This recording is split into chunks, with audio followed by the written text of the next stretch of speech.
¿Qué son los paros nacionales? Los paros nacionales se asocian a una integración, a un grupo de personas los cuales interrumpen sus tareas en reclamo de mejoras. En este sentido, podríamos incluirlo como un sinónimo de huelga.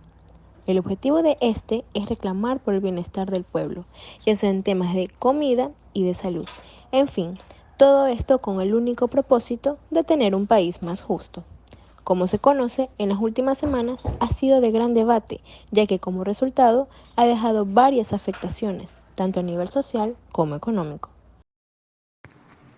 El presidente ecuatoriano Guillermo Lasso enfrenta el primer paro nacional desde que empezó su mandato el pasado 24 de mayo del 2021, en medio de varias deudas sociales como la erradicación de la inseguridad y el mejoramiento de las condiciones laborales para los trabajadores.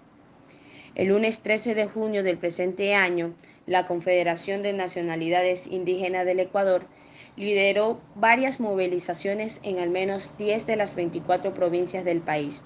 Su presidente, Leonidas Issa, anunció que las medidas serían indefinidas a escala nacional y que se sostendría en un principio con acciones de protestas en las comunidades indígenas. Década de paros en el Ecuador. En la década de 1980 se dieron las manifestaciones de los trabajadores con mayor impacto desde el retorno de la democracia. En 1975 comienza con Guillermo Rodríguez Lara, quien enfrentó una huelga por los decretos antiobreros. En mayo de 1981, Jaime Roldós otra por el alza de la gasolina.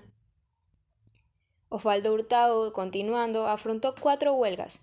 En 1981 por el aumento de precios, en septiembre de 1982 por política económica, en octubre de 1982 por el alza de precios de gasolina y en 1983, y fue el paro más grande actualmente reconocido, que fue por la devaluación del sucre.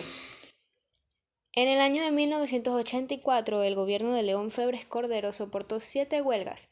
Los reclamos eran por el autoritarismo, la política económica, el alza de gasolina y por mejores salarios. Para hacer un énfasis en el gobierno de Osvaldo Hurtado, hay que decir que lo que detonó la protesta social fueron las medidas que adoptó el gobierno, que incluyeron el incremento de precios de productos básicos como la leche. El gobierno de Osvaldo Hurtado no contaba con el apoyo que gozaba, por ejemplo, el gobierno de Rafael Correa. Y esto lo puntualiza el analista político Simón Panchán. La situación económica era distinta, pues el Ecuador enfrentaba crisis en América Latina que se conoció como la deuda externa denominada con la década perdida. Las manifestaciones también se hicieron presentes en el gobierno del expresidente Rodrigo Borja, en el que se presentaron 4 huelgas nacionales. En 1990 el gobierno terminó con la asignación de títulos de propiedad. El derecho a la tierra, un cambio en el modelo agrario y un Estado pluricultural eran parte de los pedidos que hacían los manifestantes. Las manifestaciones dirigidas por la CONAIE obligaron al gobierno a que adjudicaran las tierras a las comunidades y a los colonos. Además, consiguió la personería jurídica. 1999 fue un año lleno de movilizaciones en el gobierno del expresidente Yamil Maguad. En el mes de febrero, miles de trabajadores, indígenas, estudiantes y otros grupos sociales se manifestaron contra el modelo neoliberal para dirigir la economía. En el mes de marzo, sindicatos y movimientos sociales desencadenaron un gigantesco paro por las medidas económicas del gobierno. El 22 de abril, los sectores civiles y empresariales volvieron a convocar a una huelga nacional por el desmonte de varios subsidios y el alza en los precios de los combustibles.